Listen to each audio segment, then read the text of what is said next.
Hello friends! Everything I'm going to share today comes from the experience of technicians who work in this well-known appliance repair shop. So don't worry, we're going to find the solution. A neighbor from nearby came in saying, "My washing machine stopped in the middle of the cycle and F11 appeared." The first thing we do is check the drain pump. Technicians at our shop explain that this code almost always indicates that the machine can't drain water, which causes it to lock up.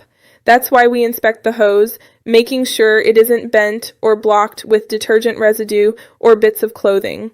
Meanwhile, some customers mention, "I heard a strange noise," and then F11 appeared, which usually happens when small objects like coins or socks get stuck in the pump. In the shop, we always say, before worrying, carefully check the pump, because many times the error is resolved simply by clearing the obstruction. On the other hand, if the pump is free but the error persists, the technicians check the water level sensor or the motor.